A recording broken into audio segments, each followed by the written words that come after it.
კახეთის მთავარ მოვლენას გურჯაანის ღვინის ფესტივალს მეღვინეობის ქალაქი 11 ოქტომბერს უმასპინძლებს. ფესტივალი, რომელიც წელს უკვე მე-9-ად ეწყობა, ტრადიციულად ერთ სივრცეში გააერთიანებს სხვადასხვა ახლად დადუღებულ თუ წყლობით დავარგებულ ღვინოს, ჭეჭასა და სხვა სასმელებს. წელს ფესტივალის შთაგონების წყარო მრავალხმიანი ქართული ღვინოა. გურჯაანის ღვინის ფესტივალი კი საქართველოს ღვინის წარმოების უწყვეტი ისტორიის გაგრძელება. რასანახაობა ელის სტუმრებს, ვინ იქნებიან სტუმრები და რა აქტივობებს მოიცავს ღონისძიება, სტუმარი გურჯაანის ღვინის ფესტივალის ბრენდ ამბასადორი შოთა ნატროშვილი მოგუყობა ამ ყველაფრის შესახებ. მოგესალმებით. ტრადიციულად უკვე ტრადიციად იქცა გურჯაანის ღვინის ფესტივალი და შესაბამისად ამ წლის ამ პერიოდში ჩვენ ჟურნალისტების გარკვეულწილად ველოდებით ხოლმე რა იქნება მაგალითად ამ წლის სიახლე. შესაბამისად მე ვიღებ და საკმაოდ საინტერესო სანახაობრივად და საკმაოდ საინტერესო ღონისძიება გარდა იმისა, რომ თვითონ ამ პროცესის მონაწილეებისთვის ეს ძალიან მნიშვნელოვანი საშუალებაა საკუთარი პროდუქცია გააცნონ საკმაოდ ბევრ იქ მოსულ ადამიანს, იმიტომ რომ წლიდან წლამდე ეს რაოდენობა იზრდება. რა სველოდებით წელს? ამით დავიწყოთ ჩვენი საუბარი და მე მივყვეთ თანმიმდევრულად მთლიანობაში ამართლებს თუ არა ამ ტიპის ფესტივალები. პირველ რიგში ძალიან დიდი მადლობა მოწვევისთვის. აღნიშნავ, რომ გურჯაანის ღვინის ფესტივალი უკვე ტარდება 2017 წლიდან და იგი ყოველ წელს უფრო და უფრო იმატებს პოპულარობას. მხოლოდ შარშან ჩვენ გვყავდა 30,000 სტუმარზე მეტი და 400-ზე მეტი მონაწილე. და ეს მეტყველებს იმაზე, თუ რამდენად მუდმივია ფესტივალის მიმართ ინტერესი. წელს ჩვენ გვაქვს რიგი განსხვავებული ღონისძიებები და საინტერესო ღონისძიებები, რომელთაც ვცდილობთ, რომ მაქსიმალური ინტერაქცია მოვახდინოთ სტუმრებსა და მონაწილეებს შორის. ერთ-ერთი გამოსაყოფი ღონისძიება ცალკე გამოყოფილი პრემიუმ სივრცე, სადაც იქნება წარმოჩენილი საუკეთესო ქართული ღვინოები, მოეწყობა მასტერკლასები, ჩართულები იქნება როგორც საერთაშორისო ექსპერტები, ისე ადგილობრივი ღვინის სპეციალისტები და ჩვენი მთავარი მიზანია ქართული ღვინის პოპულარიზაცია და გურჯაანის როგორც ქალაქის პოზიციონირება ქართული მეღვინეობის გულად და მამოძრავებელ ძალად. თუ შეგვიძლია იმის თქვა კონცეფციაზე ვისაუბრე მე ჩემს შესავალ ნაწილში, რას მოიცავს წლევანდელი კონცეფცია, ანუ რა იქნება მთავარი მამოძრავებელი წლევანდელი ფესტივალის? როგორც აღნიშნეთ, ფესტივალის კონცეფცია წლიდან-წლამდე იცვლება, თუმცა ის ყოველთვის რჩება ქართული კულტურისა და ღვინის კულტურის გარშემო. წლევანდელი წელი ეძღვნება ქართული ღვინოების მრავალხმიანობას, რას ნიშნავს ქართული ღვინის მრავალხმიანობა? მე ძალიან მაინტერესებს, მაყურებლისთვისაც ძალიან ჩვენ ქართველებს ძალიან გვიყვარს და ძალიან ვამაყობთ ჩვენი ღვინით და ამის სულ ვამბობთ, რომ ჩვენ განსაკუთრებული ტრადიციები გვაქვს ამიმართულებით, 800 წლოვანი ისტორია და შემდგომ, მაგრამ რეალურად რას ნიშნავს ქართული ღვინის მრავალხმიანობა და როგორ შეიძლება რომ ეს აუხსნათ ყველა იქ მოსულ ადამიანს, იმიტომ რომ ამ ფესტივალზე ძალიან ბევრი უცხოელიც ღებულობს მონაწილეობას. ჩვენ მოგვეხსენება, რამდენად დიდია ჩვენი ისტორია და რამდენად მრავალფეროვანი არის საქართველოში ყურძნის ჯიშები, რეგიონები და მარანთა სიმრავლე. და ეს თითოეული ელემენტი ქმნის ამ უნიკალურ ჰარმონიას, რომელსაც ასევე შეგვიძლია ვნახოთ და შევიგრძნოთ ქართულ პოლიფონიაში და მრავალხმიან მუსიკაში და სიმღერებში. და შესაბამისად ამ სლოგანით, ასე ვთქვათ, ჩვენ გვინდოდა პარალელი გაგვევლო, თუ რამდენად უნიკალურია ჩვენი კულტურა და თუ რამდენად დიდი კავშირი აქვს თითოეულ ამ კულტურის ელემენტს.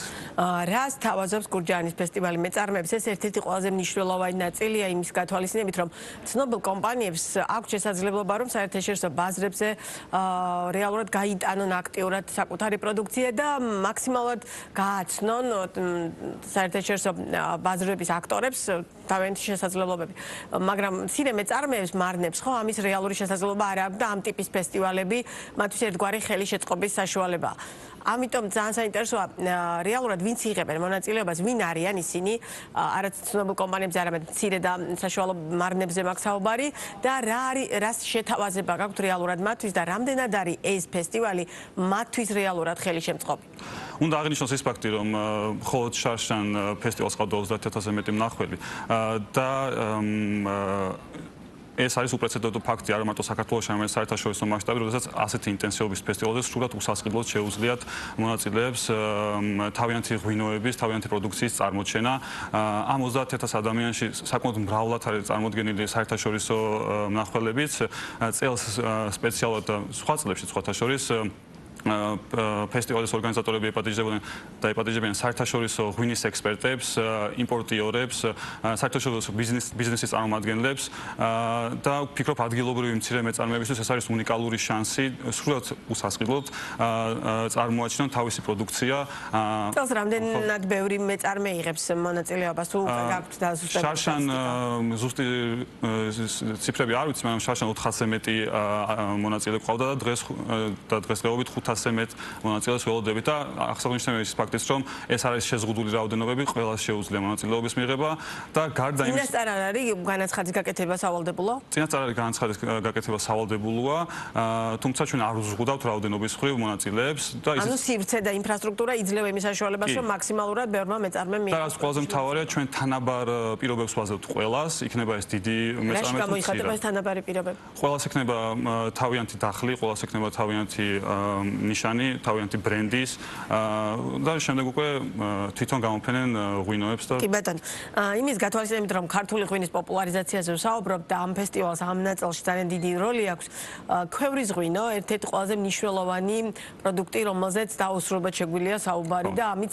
ეს არის ჩვენი სიამაყე ბუნებრივია. რა თუ არის მიიღებენ წელს მონაწილეობას ქვევრის ღვინის მიმართულებით მეწარმეები აი ამ ფესტივალში მონაწილეობას და როგორ უწყობს ეს ფესტივალი ხელს ქვევრის ღვინის კულტურის განვითარებას ქვეყანაში? ალბათ ფესტივალზე არ არსებობს მონაწილე, რომელსაც ქვევრის ღვინო არ ქონდეს წარმოდგენილი ჩვენს ფესტივალზე, განსაკუთრებით მცირე მარნებს. ჩვენ ღონისძიებებით, ინტერაქციული ღონისძიებებით, გასართობი და შემეცნებითი ღონისძიებებით მაქსიმალურად ხაზს ვუსვამთ ქვევრის ღვინის მნიშვნელობას. რაც ყველაზე მნიშვნელოვანია, საერთაშორისო სტუმრებისთვისაც ჩვენ ვცდილობთ შევიმუშაოთ ისეთი ღონისძიებები, რომელშიც ჩვენ მოვახდენთ ქვევრის ღვინის ადაპტირებას მათზე.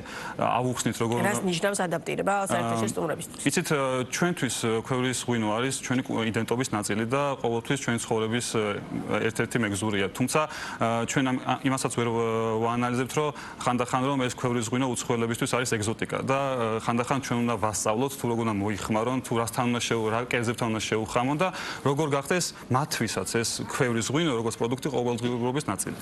ჩვენ ხა ბევრს ვსაუბრობთ ღვინის მეწარმეებზე, მარნებზე და შემდგომ, თუმცა ამ ფესტივალს და არა მხოლოდ ამ ფესტივალს, ამ ტიპის ფესტივალებს ძალიან დიდი მნიშვნელობა აქვს საქართველოში ტურიზმის სექტორის განვითარებისთვის. ეს არის ალბათ განსაკუთრებით როდესაც შემოდგომაზე წყობა, იმიტომ რომ შემოდგომა როგორც ასეთი ტურისტული პროდუქტი, რადგან გვაქვს ამბიცია რომ 4 სეზონიან ქვეყანას წარმოვადგენთ, ძალიან კარგად შეიძლება რომ მივაწოდოთ დაუშვათ უცხოელ სტუმრებს. წელს რით იქნება გამორჩეული ეს ფესტივალი, იმიტომ რომ შარშან მაგალითად მე მახსოვს რომ ძალიან ბევრი უცხოელი სტუმარი ყავდათ უკვე და შესაბამისად ამითაც იყო თვალსაჩინო გურჯაანის ფესტივალი გასულ წელს. ჩვენ წლანწლამდე ყოველთვის ვცდილობთ რომ უცხოელი ბლოგერები და ინფლუენსერები მოვიწვიოთ, არა მარტო ღვინის, ასევე გასტრონომიის განხრითაც, რითიც პოპულარიზაციას ვახდენ საერთაშორისო ბაზრებზე ამ ფესტივალის. მე ძალიან ხშირი შემთხვევა ვიცი, როდესაც უცხოელები სპეციალურად ირჩევენ ამ თარიღს და ამ დროს საქართველოში ჩამოსასვლელად, რომ სწორედ ფესტივალს დაესწრონ. ეს არის უნიკალური შანსი ერთ სივრცეში, ერთ დღეს გაეცნო ქართული კულტურის მრავალ ელემენტს. ეს იქნება ღვინო, გასტრონომია, ცეკვა, სიმღერა და შესაბამისად ეს ქმნის საერთო მუხტს, რომელთაც გაცილებით მარტივად და გასაგებად შეიძლება ქართული კულტურის შეცნობა. თუმცა რამდენად არსებობს შესაბამისი ინფრასტრუქტურა, რომ დავუშვათ ამ რაოდენობით ჩამოსული ტურისტები რეალურად შეიგრძნოს არა მხოლოდ ფესტივალი, არამედ მთლიანობაში დავუშვათ იგივე კახეთის ღირსშესანიშნაობებს გაეცნოს, ანუ ეს თანმდევი პროცესებია თუ მხოლოდ ამ შემთხვევაში ფესტივალზე სტუმრობენ შემოიფარგლები? ჩვენ საგრძნობლად შეგვიძლია ნახოთ თუ რამდენად ვითარდება წლიდან წლამდე რეგიონი. ჩვენ შაბათი დღე ასევე 11 ოქტომბერი სპეციალურად შევარჩიეთ, რადგან მოწვეულმა ჩამოსმა სტუმრებმა შეძლონ თავისი სტუმრობის გახანგრძლივება რეგიონში, რითიც ხელი შეუწყოთ რეგიონალურ განვითარებას, იქნება ეს ტურიზმი თუ გასტრონომია და ასე შემდეგ. მივედით ერთ ყველაზე კარგ ნაწილამდე, ბრენდ ამბასადორი. რა თქვენი ფუნქცია ამ ფესტივალზე და რეალურად რატომ არის საჭირო ამ ტიპის ფესტივალებზე ბრენდ ამბასადორის ყოლად არსებობა, იმიტომ რომ ეს მიმართულება ბოლო პერიოდში გააქტუალურდა. თავიდან ასე არ იყო ჩამოყალიბებული ხომ. რა ტიპის ხელშეწყობას ქმნის თავად ფესტივალის კარგად ჩატარებისთვის ბრენდ ამბასადორის სტატუსის მქონე ადამიანის არსებობა? პირადად მე ფესტივალთან მრავალწლიანი ურთიერთობა მაქვს. მე როგორც ჩემი ოჯახის მცირე მარანი 2017 წლიდან ვიღებ მონაწილე მონაწილეობას და როდესაც წელს შემომთავაზეს ეს პოზიცია ძალიან გამიხარდა, იმიტომ რომ ეს ფესტივალი ჩემ გულთან ძალიან ახლოს არის და ფიქრობ ბრენდ ამბასადორი იმიტომ არის მნიშვნელოვანი, რომ სწორედ ეს მესიჯები, რაც მოდის ფესტივალიდან და ეს სათქმელი, ვისი თქმაც გვინდა ჩვენ თუნდაც მონაწილეებისთვის და თუნდაც ვიზიტორებისთვის იყოს ლაკონურად ჩამოყალიბებული და მიწოდებული მანამდე. კი ბატონო, და როგორ გესახებათ გურჯაანის ფესტივალის განვითარება? მე პირადად ვისურვებდი, რომ გურჯაანის ფესტივალი იყოს გადანაწილებული რამოდენიმე დღეზე, თუნდაც თუ წელს არის შაბათს, თუ იქნება იმის შანსი, რომ მომავალ წელს და შემდგომში ეს 2 დღეზე იყოს გადანაწილებული, ვფიქრობ ეს რეგიონისთვის გაცილებით უფრო საინტერესო იქნება, გაცილებით დააჩქარებს მის განვითარებას და პირველ რიგში შეუწყობს ხელს რეგიონის პოპულარიზაციას.